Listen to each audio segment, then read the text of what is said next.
jadi seorang koruptor sebagai pertanggungjawaban moral. Saya mau minta klarifikasi. Ini tanggung jawab siapa? Bapak malu nggak sih? Apakah saya dengar permintaan maaf yang benar berarti orang-orang korban?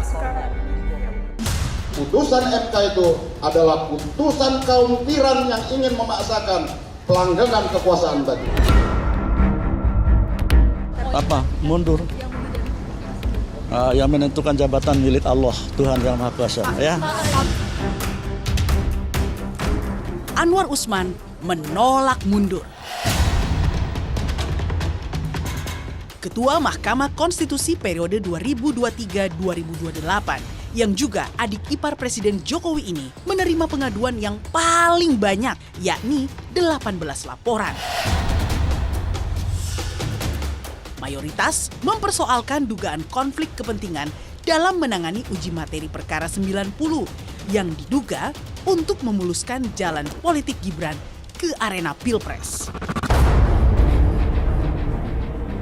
Apakah ketua majelis dalam perkara 90 itu bisa independen? Karena sangat erat sekali hubungan perkawinan ipar. Kami tidak yakin. Karena hubungan ini membuat seseorang tidak akan bisa independen. Sehingga dalam pengambilan putusan ada dugaan kuat dipengaruhi oleh Bapak Jokowi. Mahkamah Konstitusi menjadi seakan-akan lumpuh, tidak berdaya. Karena apa? Karena diisi oleh aktor-aktor politik yang menjelma di dalam hakim konstitusi. Saya sangat berharap tidak pernah lagi abusive judicial review. Karena abusive judicial review ini merupakan salah satu refleksi dari bagaimana rezim kekuasaan itu mencengkram Mahkamah Konstitusi untuk memperluas dan memperkuat kekuasaannya.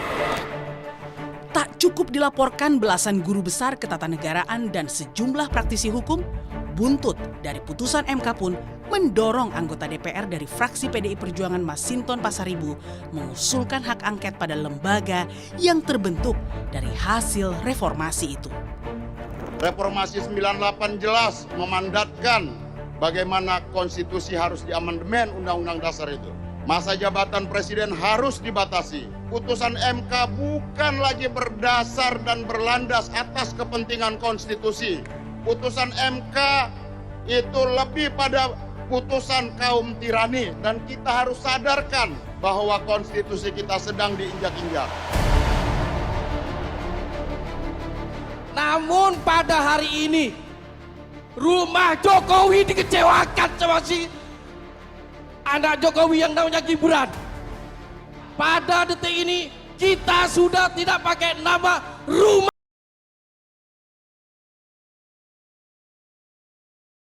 Saya sudah bersama seorang budayawan, sastrawan, yang juga pendiri majalah Tempo, Bapak Gunawan Muhammad. Ia biasa dipanggil GM atau Mas Gun.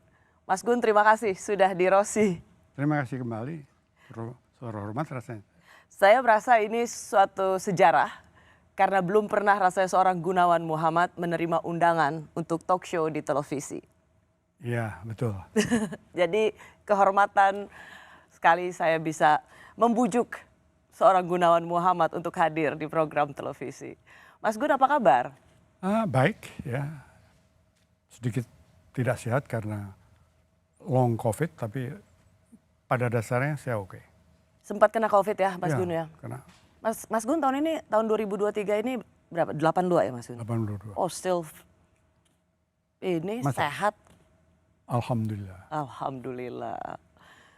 Mas Gun, saya mau tanya dulu, aktivitas Mas Gun ini ngapain sekarang? Saya lihat sering ke Bali, ngelukis.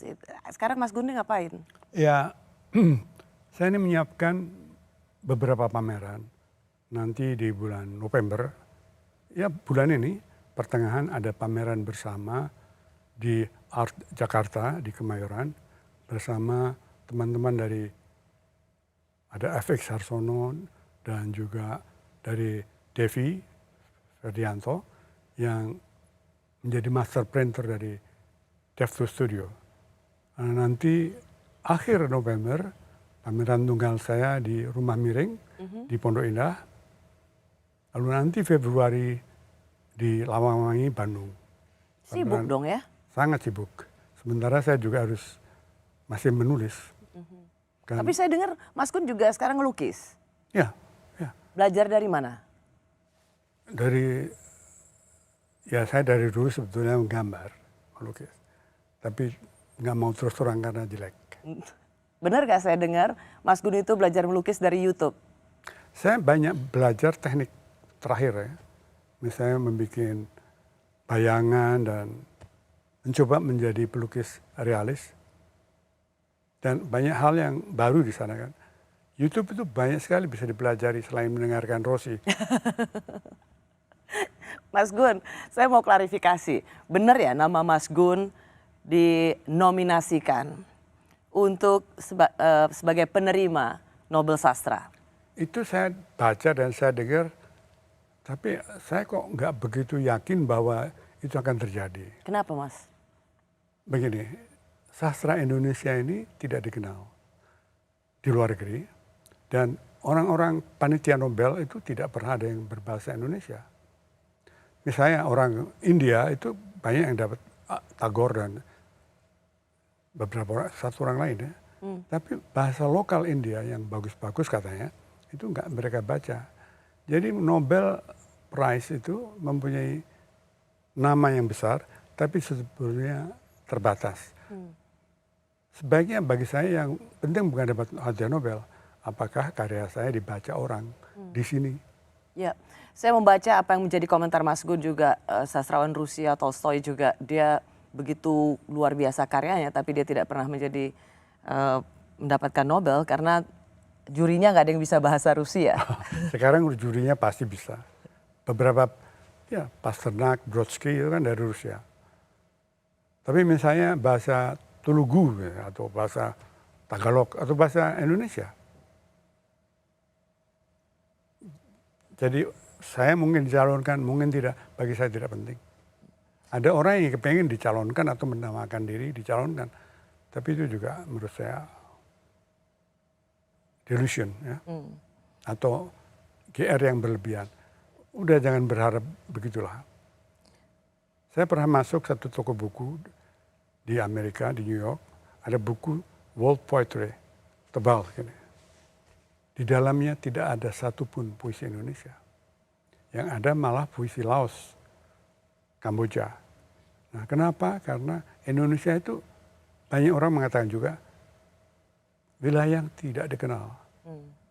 Meskipun besar sekali daerahnya, tapi mungkin bahasanya bukan bahasa bekas jajahan. Dan juga kita jajahan Belanda yang negeri kecil.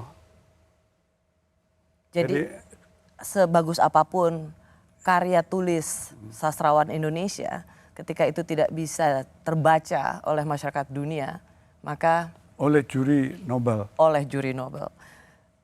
Saya selalu ingat kata-kata Mas Gun, penghargaan itu bukan untuk karya akhir seorang penulis, tetapi teruslah berkarya dan menulis, itulah esensi penghargaan untuk seorang sastrawan. Ya. Jadi Mas Gun langsung rame karena ada tulisan Mas Gun. Saya mau masuk dulu dengan pesan WA saya kepada teman-teman.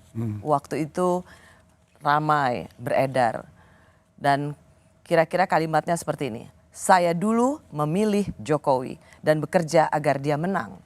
Tapi kini saya merasa dibodohi. Dan seterusnya dan seterusnya.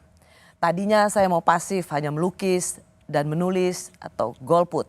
Tapi yang dipertaruhkan di Pilpres 2024 begitu besar. Sebuah tanah air, nilai-nilai kebajikan dan lain sebagainya. Mudah-mudahan teman-teman bersama saya. Tapi kemudian Mas Gun juga menulis ini bukan tulisan Mas Gun. Saya mau klarifikasi, sebenarnya pesan ini memang secara esensi pesan Mas Gun? Ya itu kata-kata saya ditulis oleh teman lain dan dikirim tidak lengkap. Jadi saya tulis lagi, lalu yang kemudian lebih tersiar, lebih panjang kan. Jadi secara esensi ini sungguh-sungguh berasal dari hati seorang Gunawan Ya, ya. Muhammad. Benar. Apa yang membuat Mas Gun merasa bahwa sekarang saya merasa dibodohi? Ya, banyak. Sebetulnya teman lain lebih banyak lagi. Tapi saya terakhir adalah mengenai apa ya? Ketika saya kan sangat gembira bahwa Pak Jokowi tidak mencalonkan di term ketiga. Sebab itu yang juga dipilih oleh George Washington sehingga namanya harum dan sistem politik di Amerika menjadi terawat. Tapi ternyata Pak Jokowi menghendaki itu dan yang sekarang dilakukan dengan membawa Gibran ke calon wakil presiden adalah bagian dari desain untuk memperpanjang kekuasaannya. Saya tidak mengatakan bahwa itu dinasti, enggak, saya tidak berpendapat begitu. Tapi saya berpendapat bahwa dia akan memperpanjang kekuasaannya dengan by proxy. Jadi yang jadi presiden Prabowo dan di situ ada Gibran yang dia kendalikan. Nah kemudian problemnya adalah pertanggunganjawab konstitusinya gimana. Lagi pula sebagus-bagusnya seorang presiden tentu ada pekerjaan yang tidak selesai. Dan itu biarkan orang lain yang mengerjakan. Biarkan orang lain yang mengerjakan. Ya, karena kita ini kan terbatas. Dan kadang-kadang yang melanjutkan tuh lebih baik. Pengalaman saya. Saya kan pendiri majalah Tempo, sekarang pensiun. Sudah lama saya pensiun sebetulnya. Bahkan ketika Tempo diberedar oleh Soeharto, saya bukan lagi pemain redaksi waktu itu. Saya sudah mundur. Karena sudah lama saya menyiapkan untuk mundur. Supaya yang datang yang baru. Dan ternyata memang benar ketika ada disruption teknologi, generasi yang baru dari Bambang Harimurti sampai sekarang itu jauh lebih bagus dari saya. Kalau saya memimpin sekarang mungkin saya nggak sanggup. Mengapa regenerasi yang diturunkan kepada putranya yaitu Gibran tidak diapresiasi oleh Mas Gun? Karena tidak dari bawah. Kan bagusnya Jokowi dari bawah. Dilatih dulu di dalam pengalaman yang luas. Seandainya Gibran mula-mula masuk ke dalam jadi gubernur, jadi menteri atau jadi suatu wilayah yang lebih luas. Lalu diuji dalam pertarungan konflik politik dan lulus itu akan lebih bagus. Tapi keras kata-kata Mas Gun. Dan kini saya merasa dibodohi. Ya, keras dan tidak itu relatif. Tapi saya merasa kecewa dan saya agak sedih. Mungkin lebih banyak sedih daripada tidak. Melihat apa yang dilakukan Presiden Jokowi, Ya kan, yang Anda dukung dulu? Ya. Karena kan saya ingin Indonesia ini punya tauladan ya. Dari semua presiden yang ada. Supaya presiden yang turun itu tetap dikenang dengan baik. Kita sudah melihat Bung Karno tidak dikenang dengan baik kecuali para pendukungnya, Soeharto apalagi. Sebetulnya Gus Dur juga, tapi kan dia terlalu pendek, juga Habibie, Megawati. Tapi yang berprestasi seperti Jokowi dan mempunyai moral, kelebihan moral dengan rela melihat kekuasaan bukan milik dia, itu akan merupakan contoh tauladan moral, tauladan yang bagus bagi sejarah kepemimpinan di Indonesia. Mas Gun, saya akan masuk lagi ke bagian berikutnya. Karena apa yang Mas Gun katakan ini kemudian dicibir. Seorang Gunawan Muhammad dulu puja-puji pada Presiden Jokowi. Sekarang kini mengkritik keras. Kok baru sekarang? Masih bersama saya budayawan, sastrawan dan juga sekarang melukis sekaligus pendiri komunitas Salihara. Bapak Gunawan Muhammad yang biasa dipanggil GM atau Mas Gun. Mas Gun menulis dan kritikan Mas Gun itu keras sekali, merasa dibodohi. Dan banyak sekali cuitan-cuitan Mas Gun yang kemudian terbaca sebagai sebuah kemarahan. Banyak yang mencibir, kok baru sekarang, kemana aja? Oh ya, Ya, orang yang bertobat kan tidak salah. Kalau dulu saya salah, kemudian menjadi berubah, kan tidak bisa dikatakan Anda salah, Anda terlambat mungkin. Tapi tidak bisa dikatakan Anda bohong. Dan sebetulnya saya ingat ketika Presiden Jokowi dipilih dan Prabowo tidak mau menerima, lalu ada masa harus menghitung kembali suara. Di tempat saya di Salihara 7 hari atau 7 malam ya, para seniman, musisi dan bahkan talk show, bukan apa ya, komedian, Stand up comedy. perform, pelukis dan sebagainya. Termasuk Abdi. Abdi itu kan dekat sekali dengan Pak Jokowi. Abdi Sleng. Waktu itu Abdi mengambil gitar di depan Pak Jokowi hadir. Saya duduk sebelahnya malah. Abdi mengatakan, menyanyikan lagu Where Are You, Mr. President? Kemudian dia menjelaskan bahwa dia pernah melakukan itu di masa Soeharto kalau tidak salah. Dan dia akan melakukan itu kalau Jokowi menyeleweng. Jadi Abdi pun yang begitu setia pada Pak Jokowi sudah antisipasi bahwa seorang pemimpin bisa salah, bisa harus ditegur. Nah, baru bisa ditanyakan, where are you, Mr. President? Ya, Presiden. Saya juga begitu, saya kira. Dan saya bukan orang yang satu-satunya. Dan saya akan cerita sedikit. Beethoven di tahun 1802 itu membuat satu simfoni dari sebuah desa memuja Napoleon. Dia kagum sekali karena dia meskipun seorang Austria, Jerman, sangat kagum pada ide-ide revolusioner Prancis yang sedang bergelombang di situ. Napoleon adalah seorang perwira revolusi Prancis dan menjadi konsul pertama pemerintahan revolusi Prancis. Bagi dia Napoleon adalah pembebas karena revolusi Prancis memberi inspirasi kepada negeri-negeri yang masih monarki dan absolut akan demokrasi. Lalu dia menulis sebuah simfoni yang disebut Simfoni Bonaparte. 2 tahun mungkin 2 bulan ya, 1804, 2 tahun kemudian dia diberitahu bahwa Napoleon mengangkat dirinya sendiri menjadi maharaja. Beethoven marah sekali, dia coret itu naskahnya, nama Bonaparte dari sana. Dia kecewa. Dalam sejarah kekecewaan sering terjadi. Dan apakah dengan demikian kita harus menuntut mengapa dulu kamu kok memuja Napoleon? Yang penting mengapa dia sekarang tidak memuja Napoleon?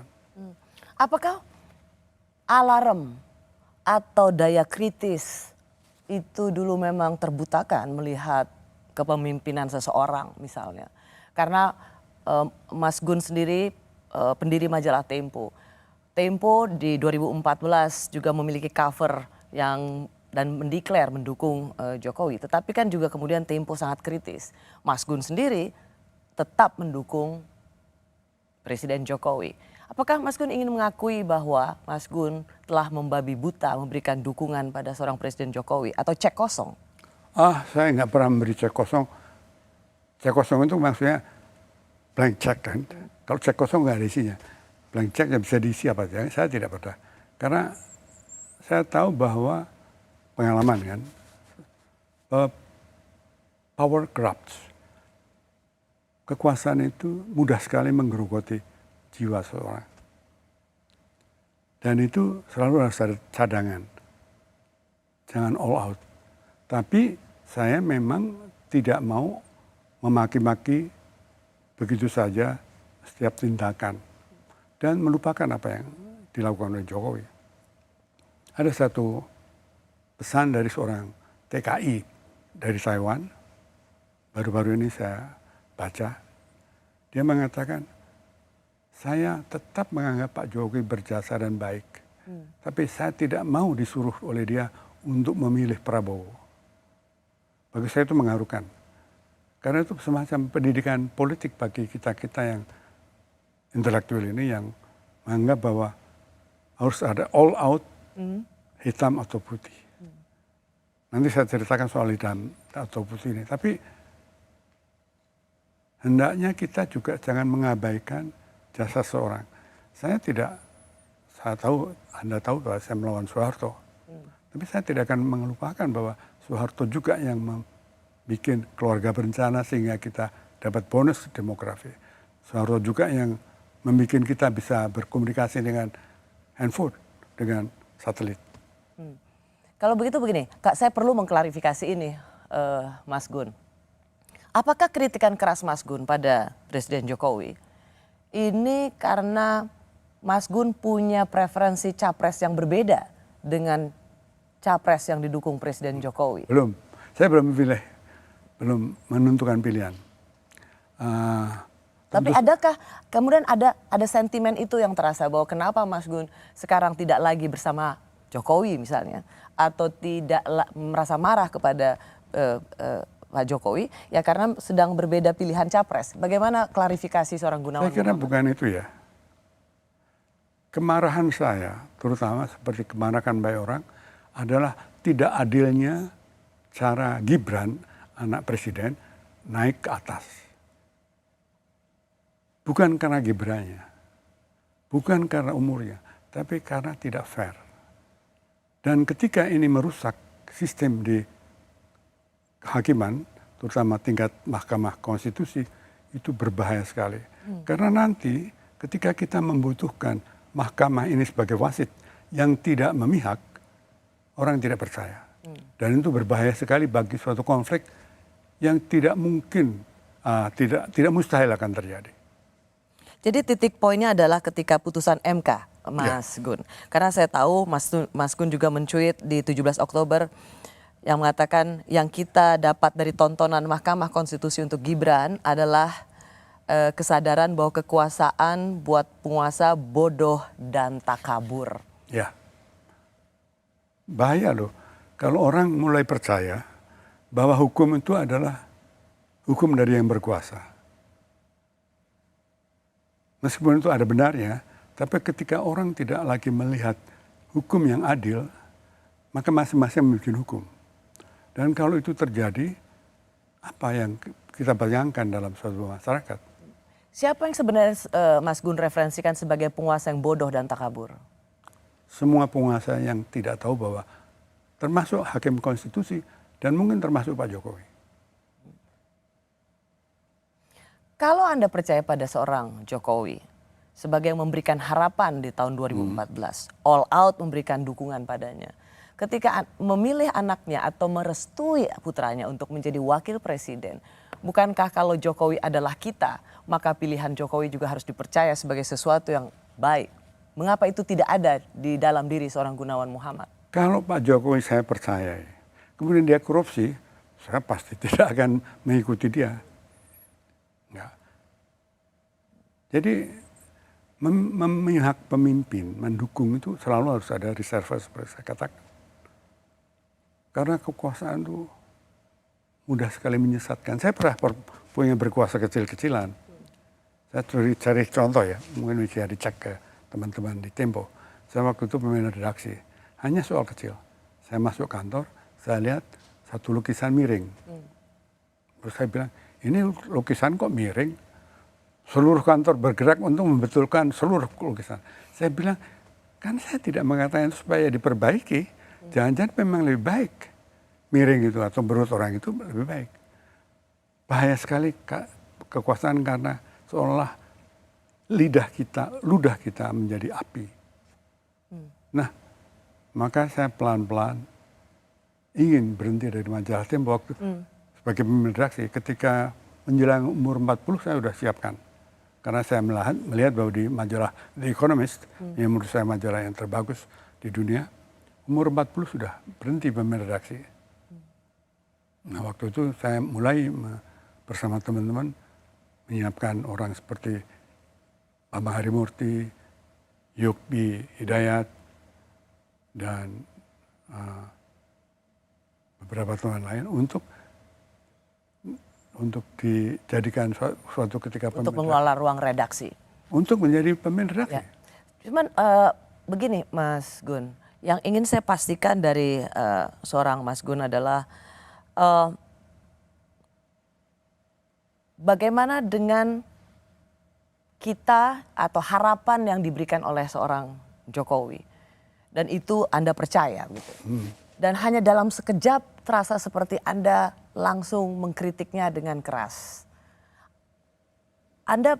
Kekecewaan Anda itu sebenarnya di mananya? Kalau Anda percaya pada seorang Jokowi, mengapa Anda tidak percaya bahwa pilihan tentang anaknya menjadi salah satu wakil presiden adalah juga yang terbaik untuk melanjutkan pembangunan infrastruktur, untuk menjadi tetap ada Jokowi adalah kita. Kalau ayahnya baik, kenapa kita tidak memberikan kepercayaan pada anaknya juga baik?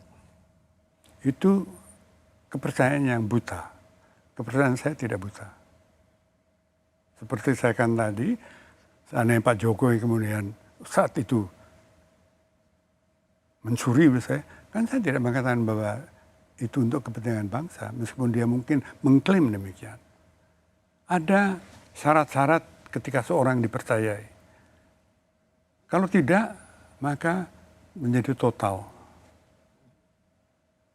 Bahkan kepada teman sendiri, saudara sendiri, adik sendiri, anak sendiri, kita punya syarat-syarat. Apalagi pada seorang presiden, jabatan publik yang besar sekali tanggung jawabnya. Nah, sebenarnya di periode kedua ini, Mas Gun, sudah banyak kritikan, tetapi kemudian itu tidak mendapat tidak didengar dengan baik. Tetapi justru suara-suara kritis di kampus, di Bungkam, aktivis-aktivis dari civil society juga di doxing, ada urusan tentang pembuatan undang-undang seperti Omnibus Law. Mas Gun dianggap diam selama ini. Soal Omnibus Law ya, saya tidak selamanya menentang itu loh. Saya nggak tahu betul bagaimana detailnya, tapi saya tidak bisa mengatakan a priori karena saya belum pelajari bahwa ini salah. Soal mahasiswa di Bungkam, lalu ada seorang mahasiswa mengatakan kebebasan bersuara sekarang lebih buruk dari Soeharto. Anak ini ngerti nggak bagaimana keadaan kebebasan bersuara di masa Soeharto? Sekarang dengan segala cacatnya belum setingkat itu. Buktinya saya bicara di sini, keluar saya nggak akan ditangkap. Kalau ditangkap ya alhamdulillah jadi terkenal kan. Tapi tidak demikian. Jadi sebaik-baiknya perkara itu di tengah-tengah, kata Nabi. Karena janganlah kita ekstrem, maki-maki. Dan menurut Mas Gun, ini adalah saat yang tepat untuk menyelesaikan cadangan kepercayaan dan dukungan itu. Untuk saatnya berbicara keras. Karena semula saya tidak berbicara keras. Dan mungkin karena juga saya tidak tahu. Ini sekaligus bisa menjadi jawaban karena Mas Gun banyak yang mengatakan iya dari dulu kemana aja begitu banyak persoalan-persoalan tentang demokrasi di Indonesia ini, tapi Mas Gun tetap membela Presiden Jokowi.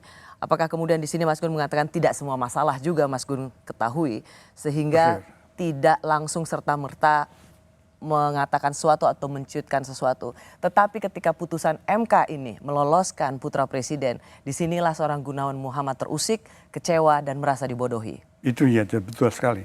Kan saya tidak memperhatikan seluruh kebijakan Jokowi, terutama karena saya tidak lagi terlibat dalam jurnalisme kan. Saya melukis, saya menulis, kan tidak bisa diharapkan dari saya atau seorang lain untuk memonitor terus. Emangnya saya parlemen. Satu pertanyaan saya sebelum saya beralih ke bagian berikutnya. Apakah Mas Gun mau mengakui bahwa selama ini hampir 9 tahun kepercayaan Mas Gun pada Presiden Jokowi membabi buta? Tidak. Tidak bisa. Membabi buta itu kalau misalnya dia salah dan saya tahu dia salah, saya menutup mata. Kalau dia salah dan saya tidak tahu dia salah kan tidak bisa dikatakan membabi buta. Ya buta aja. Karena tidak tahu. Kembali pengetahuan kita ini kan terbatas. Menghakimi seorang itu harus cukup adil sehingga cukup fakta untuk menghakimi. Dan ketika ini masalah Mahkamah Konstitusi demikian, itu secara moral menggugah. Apalagi saya berharap sebetulnya. Orang kan selalu berkata bahwa politik itu tidak ada hubungannya dengan moral. Machiavelli mengatakan demikian. Tapi kan ketika politik itu bersama orang lain kan. Politik itu bukan nyanyi sendiri, mengajak orang lain. Karena itu ada unsur kejujuran dan kepercayaan. Masalah moral, ada nilai-nilai bersama yang harus ditaati, diakui, sehingga tidak saling curiga dan memusuhi. Itulah politik ya, dalam arti yang benar. Tapi itulah yang menjadi prinsip seorang Gunawan, Mas Gun membela atau memberikan dukungan pada Pak Jokowi. Ada prasangka baik waktu itu. Ya, demokrasi itu mengandung prasangka baik. Ya. Begini, ada seorang teolog Amerika yang mengatakan kapasitas manusia untuk berbuat adil menyebabkan demokrasi tidak mustahil, mungkin. Tapi kecenderungan manusia untuk tidak adil menyebabkan demokrasi perlu. Nah, kita harus melihat bahwa pada mulanya adalah kepercayaan. Kalau nanti kepercayaan ini tidak ada lagi, ya kita harus menggunakan hak-hak untuk menuntut. Dan itulah demokrasi bekerja juga. Demokrasi tanpa kepercayaan, sebagaimana masyarakat tanpa kepercayaan itu susah. Baik. Ada yang disebut modal sosial. Kalau presentasi kepercayaan Anda pada Presiden Jokowi yang Anda dukung, berapa persen sekarang? Sekarang mungkin 30%. 30%. Saya masih bersama budayawan Gunawan Muhammad. Ia juga peraih The Japan Foundation Award 2022 lalu karena aktif mempromosikan persahabatan internasional melalui bidang akademik, seni, dan budaya. Ia juga sebagai pendiri majalah Tempo dan juga komunitas Salihara. Mas Gun, boleh ceritakan nggak bagaimana suasana hati Mas Gun menulis surat yang begitu keras tentang merasa dibodohi, kecewa dan sedih? Ya sangat berat sekali. Bukan karena saya memuja Jokowi, karena mengharapkan sebenarnya Indonesia punya pemimpin yang bisa diandalkan kata-katanya. Negeri ini kan banyak sekali traumanya. Dari sejak, dan saya mengalami, yang tidak dialami banyak teman yang kebetulan lebih muda. Pergantian politik 65 yang sangat berdarah, kebetulan saya di luar negeri, tapi saya kan tahu. Kemudian Soeharto, perlawanan kami terhadap Soeharto, penculikan, lalu kemudian gejolak-gejolak yang lain, kerusuhan rasial, kekerasan-kekerasan lain terhadap minoritas, itu kan banyak sekali trauma. Kan itu perlu suatu dasar kepercayaan bersama, supaya jangan lagi terulang. Jadi ketika itu saya lihat Pak Jokowi nggak bisa saya pegang lagi. Dan saya tidak melihat ada pemimpin lain saat itu ya. Dan saya nggak sampai sekarang belum lihat. Saya sedih. Saya sedih loh. Saya ini dari kecil disuruh berharap. Tanah air itu kan nasib ya. Tapi juga amanah. Nasib kita kan nggak bisa kita merasa, kita tidak ditakdirkan menjadi orang Manchuria, Indonesia. Bukan permintaan kita, bukan milih. Tapi juga amanah, karena begitu ada di tengah, kita harus membuat ini selamat.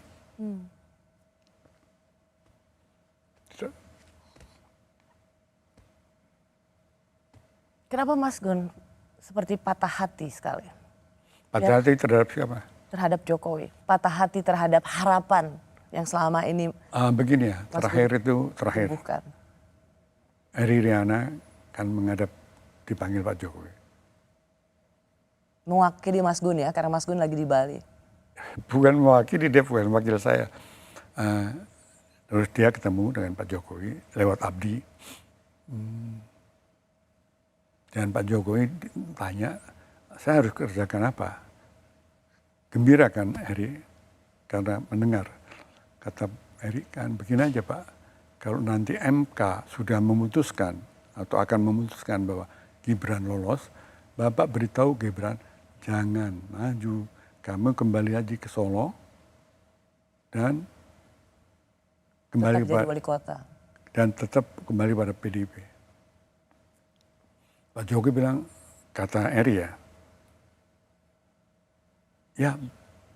catat ya Mas Pratik waktu ada. Nah, jadi lega sekali Eri. Eri kan juga orang yang percaya pada Jokowi. Meskipun soal KPK dia lebih kecewa daripada saya. Tapi ketika setelah itu tidak ada pernyataan ini. Karena itu dusta ya. Lalu siapa yang bisa kita percaya? KPK tidak bisa dipercaya lagi. Mahkamah Konstitusi tidak bisa dipercaya lagi. Presiden yang kita sayangi tidak bisa dipercaya lagi. Lalu siapa? Itu krisis yang serius. Krisis yang lebih serius lagi kalau nanti terjadi konflik. Kan pemilihan umum yang lalu ada konflik. Tapi ada wasit yang bisa dipercaya. Sekarang bisakah kita percaya pada wasit yang dipilih oleh pemerintah? Kalau tidak ada wasit, sepak bola aja bertengkar, berkelahi. Apalagi ini. Apakah itu tidak merusak? Apakah kita itu tidak menyebabkan generasi muda yang mau berpolitik, yang harus berpolitik, mengatakan bahwa politik itu hanya tipu menipu, bukan pengabdian. Ada dua macam politik dalam sejarah kita. Politik yang diperjuangkan oleh Bung Karno, Bung Hatta, Syahrir dan sebagainya. Dan politik setelah Soeharto ketika partai politik bisa diintimidasi dan dibeli dan tunduk pada itu. Yang sekarang juga diteruskan dalam bentuk oligarki yang disebut Wani Piro. Semua bisa dibeli. Nah politik yang kembali kepada masa lalu, kepada masa yang politik sebagai pengabdian dan tugas itu hilang. Mas Gun, tidakkah Mas Gun juga merasa bahwa apa yang Mas Gun katakan atau harapkan itu terlalu ideal, dan dalam politik tidak ada yang ideal dan tidak ada yang absolut. Pada gilirannya maka kita harus memilih di antara pilihan-pilihan yang terbatas. Betul, tapi begini ya. Betul, tidak ada yang absolut. Di dunia nggak ada yang absolut. Tapi ada yang harus diperjuangkan ke arah yang absolut itu. Cita-cita yang ideal tuh, prestasi yang ideal tuh ibarat kaki langit ya, horizon. Dia kelihatan, kita tuju ke sana, dia mundur. Tapi tidak berarti kita tidak maju ke sana. Lalu tidak kita mengatakan, ya saudara nggak pakai nilai-nilai kita tipu menipu terus menerus. Apa yang terjadi? Apa yang akan terjadi? Kalau wakil rakyat kemudian tidak mau jujur kepada pemilihnya. Bukankah kekaguman para pendukung Presiden Jokowi adalah karena dia jujur, sederhana, tidak mementingkan kepentingan bangsa dan negara, berani. Dan Presiden Jokowi sendiri mengatakan bahwa pemimpin ke depan harus berani, punya nyali, melanjutkan program-program pembangunan, hilirisasi dan lain sebagainya. Bukankah untuk kepentingan yang lebih besar ini, Mas Gun juga perlu mengorbankan baperannya Mas Gun? Saya tidak baper. Kalau saya baper sudah teriak-teriak dari dulu. Tapi tidakkah perlu untuk kepentingan yang lebih besar ada perasaan pendukung yang dikorbankan? Jangan-jangan saya selama ini diem karena menahan untuk kepentingan yang lebih besar. Jangan-jangan. Secara instinktif ya. Seperti misalnya KPK.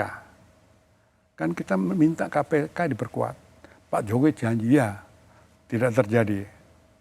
Beberapa teman udah patharang lah. Saya tidak. Karena kemudian ada perkembangan lain yang mudah-mudahan ini baik. Jadi kalau dalam bahasa Inggris give him the benefit of doubt. Of the doubts. Dan kembali ini adalah masalah selera moral orang. Saya cenderung percaya pada orang. Kalau saya ditipu ya ditipu, tapi kecenderungan ini tidak bisa hilang dengan begitu saja. Capek kalau kita harus paranoia terus menerus.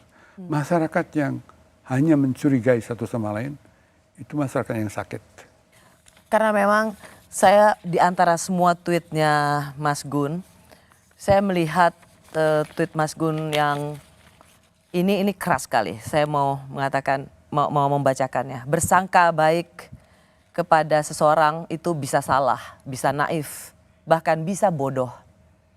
Orang yang kita sangka baik ternyata bisa culas dan hianat. Tapi sangka baik adalah dasar ketentraman sosial. Kita tidak bisa hidup dengan saling curiga.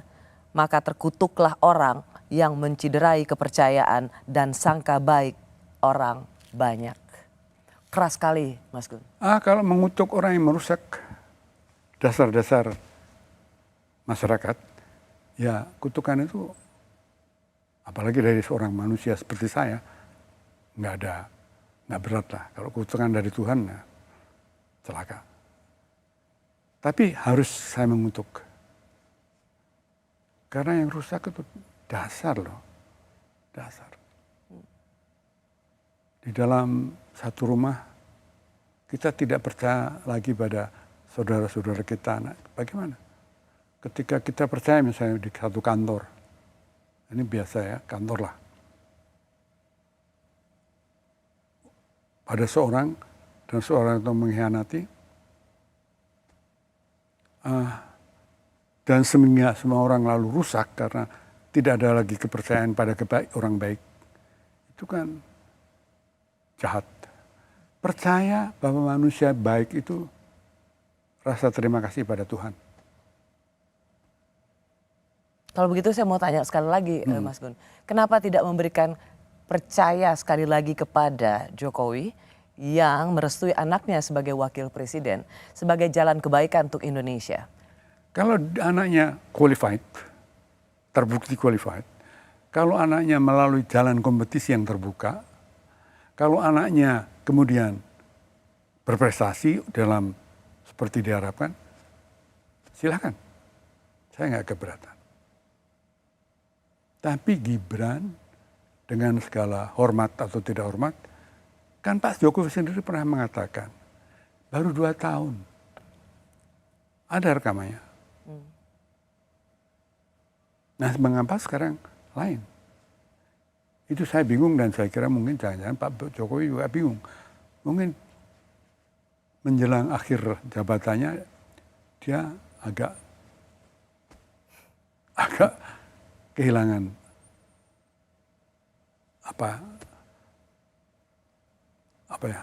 bisikan hati yang sehat. Anda melihat Pak Jokowi udah berubah? Saya kan tidak tahu dari dalamnya. Saya melihat bahwa polisinya tidak bisa disetujui. Polisinya tidak bisa disetujui. Polisi yang mana menurut Mas Gun? Pertama, mendorong Gibran. Dan meloloskan di MK? Ya. Dan Anda merasa bahwa itu ada campur tangan presiden? Tidak mungkin tidaklah. Kalau dia tidak, maka dia akan memenuhi apa yang dijanjikannya pada Eri Riana.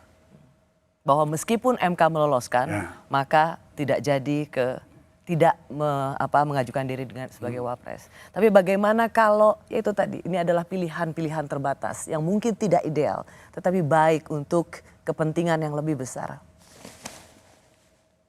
Kalau untuk kepentingan yang lebih besar, harus mengorbankan diri. Kalau mengorbankan diri tidak, juga mengorbankan anaknya, ya bagaimana kita percaya bahwa ini untuk kepentingan yang lebih besar. Mungkin Pak Jokowi nggak percaya siapapun juga kecuali Gibran.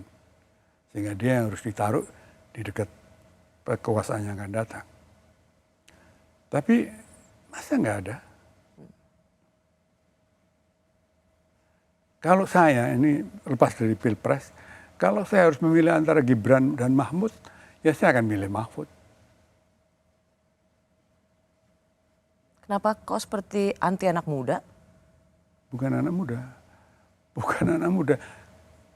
Kredibilitas. Anak muda, ada seorang yang namanya Gibran juga, dari bawah menjadi bisnis internasional. Kan luar biasa itu, sampai lupa dia. Saya pikir dia Gibran, putranya Pak Jokowi, bukan. Gibran anak miskin aja kemudian naik. Nah itu kan tangguh. Dan banyak yang lain. Misalnya, kenapa bukan, misalnya saya nggak kenal banget, Emil Dardak, Pak Erik? Oh ya, Emil Dardak. Itu kan katanya bagus, kenapa bukan dia? Artinya kalaupun batas minimal usia pencapresan itu diturunkan, kenapa hanya untuk Gibran? Harusnya itu bisa untuk yang lain.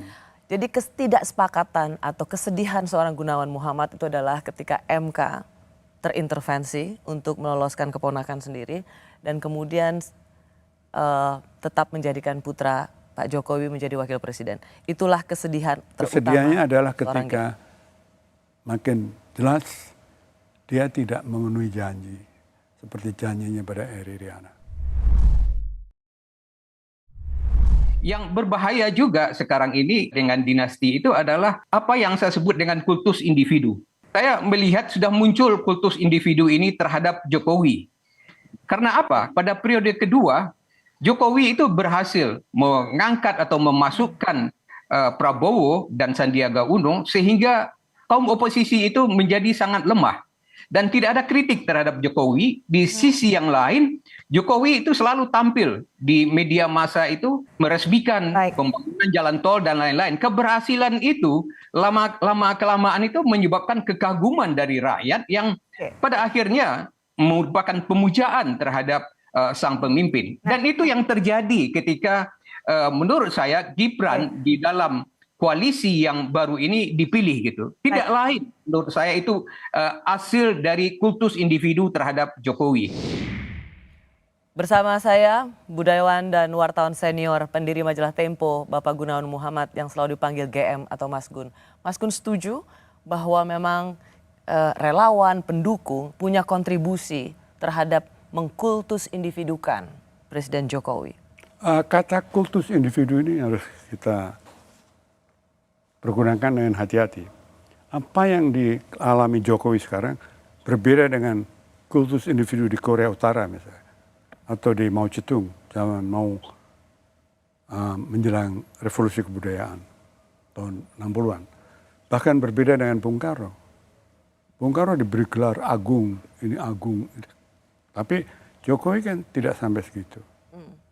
Dan juga tidak ada mobilisasi yang dari atas yang untuk demikian. Tidak ada poster-poster dengan gambar dia di mana-mana.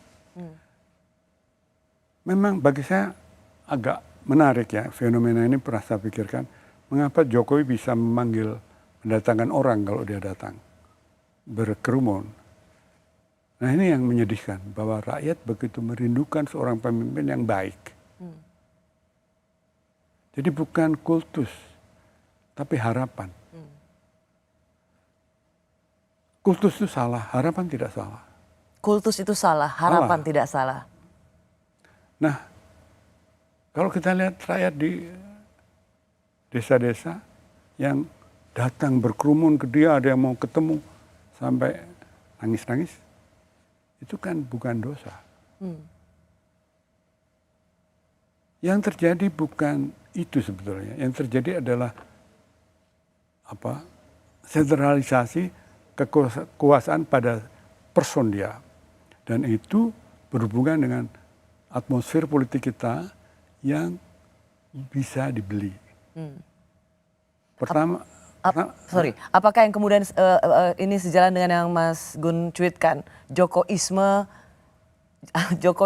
atau Jokoismi itu jangan-jangan Joko Wanipiro? Ya, bukan. Ada orang mengatakan bahwa sekarang berlaku Jokowiisme. Saya nggak tahu itu apa, tapi saya tahu bahwa sekarang yang berlaku Wanipiroisme. Jangan-jangan Jokowiisme sudah berkembang menjadi wanipiroisme. Jadi mungkin yang pemusatan kekuasaan pada diri Pak Jokowi itu terjadi juga karena kesetiaan, dukungan bisa dibeli dengan beli segala macam resources. Masukkan dalam koalisi, belum uang, belum jabatan lain.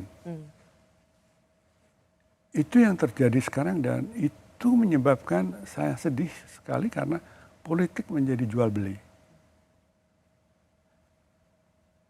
Mas Gun kan seorang budayawan, sastrawan, politik juga bagian turunan lah dari budaya. Karena disitulah sesungguhnya nalar kritis, berpikir bebas.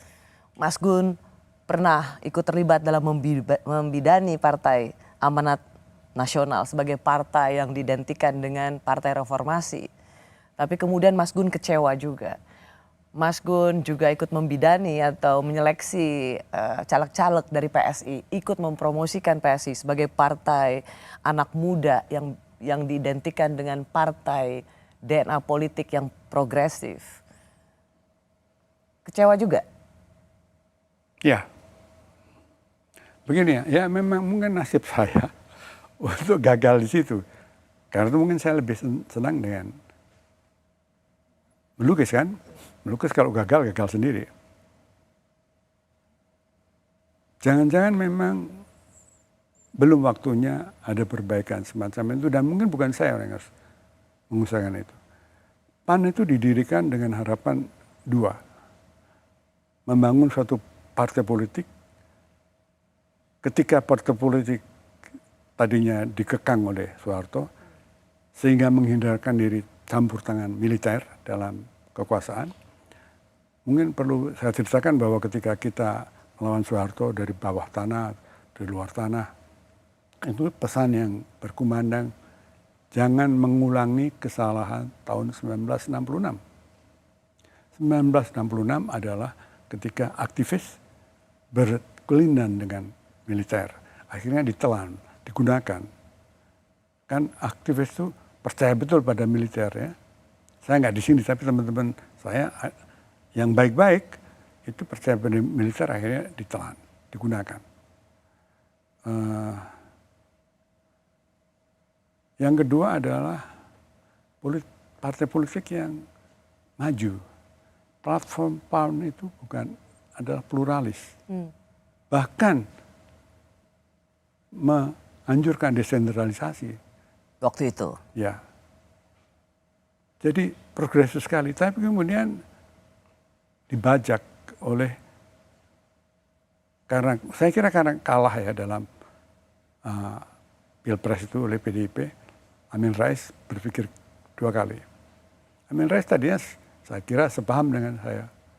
Dengan kami bukan saja, banyak. Yang membuat platform PAN itu banyak yang lebih muda dari saya. Dan dia setuju, tapi kemudian berubah. Lalu pelan-pelan berubah sama sekali dan Amin Rais makin lama makin aneh. Dan sudah goodbye. PSI saya memang mengharapkan partai ini. Jadi, dan saya masih punya harapan tipis ya, harapan bahwa dia akan baik paling tidak dalam parlemen lokal. Tapi kalau sudah masuk parlemen dimulai dengan tawar-menawar kekuasaan, nanti di dalam bagaimana? Apa tidak mengulangi apa yang terjadi? Saya tidak menentang Kaisang masuk. Sebagai ketum PSI? Tapi kan harus melalui jalan yang benar. Kader kayak latihan kayak, kalau partai mau kuat itu harus pimpinannya terlatih, militan, berbenturan dengan berbagai problem. Tapi kalau dicangkokkan di sana terus, ya untung Kaisang orangnya lucu, saya senang dia. Tapi menurut saya salah itu.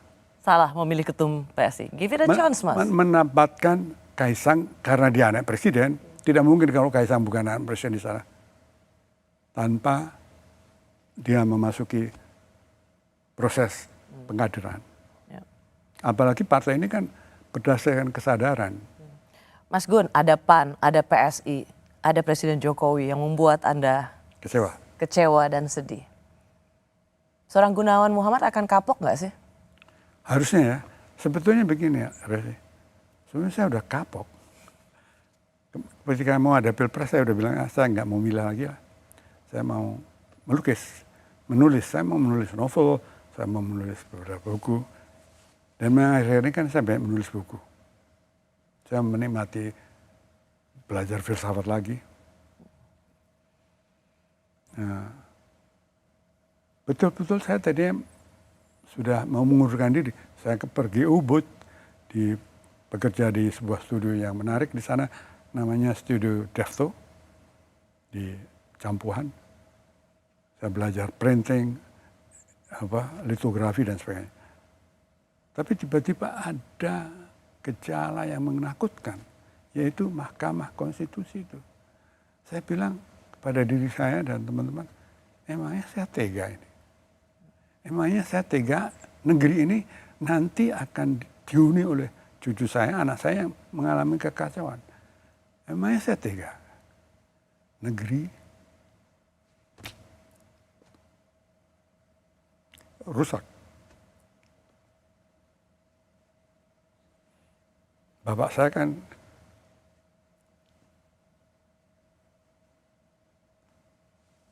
mati ditembak Belanda.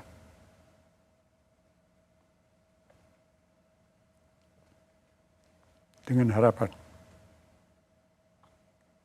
Jadi makanya saya harus ikut lari di sini. Saya mau ikut lari, mau ikut lagi, tapi saya nggak bisa sepenuhnya. Umur saya sudah 82. Kalaupun ikut demonstrasi, udah nggak pantas lah. Juga nggak kuat kan, udah saraf kejepit dan sebagainya. Jadi apakah saya akan kapok? Ingin kapok. Dan mudah-mudahan saya nggak perlu lagi begini. Dan saya pastikan 10 tahun lagi saya nggak akan lagi begini. 10 tahun lagi kan saya nggak di sini. Belum tentu. Ya mungkin di Amerika. Tapi enggak jangan. Panjang umur Mas Gun. Insya Allah. Mas Gun, sesungguhnya kesedihan Mas Gun itu jadi ini tentang sebuah harapan yang kemudian dirasakan oleh Mas Gun dan banyak orang lain seperti dikhianati. Dan ini bisa menjadi apatisme Ya. bagi politik ke depan. Politik harapan itu akan mendapat cibiran. Nanti juga Sama saja. sama saja. Mas Gun dalam tulisannya tetap mengatakan, saya cemas tapi saya punya harap. Memangnya masih ada harapan Mas Gun? Begini, saya ini punya pedoman begini. Orang yang optimis dan orang yang pesimis itu sama. Yaitu angkuh, tahu masa depan kayak apa. Saya ini lebih suka mengutip seorang penyair Cina, Lu Xun namanya. Dia mengatakan bahwa harapan itu seperti jalan di hutan. Hutan lebat, tidak ada jalan. Tapi ketika orang menempuh tempat itu berkali-kali, banyak sekali, akan terbuka jalan.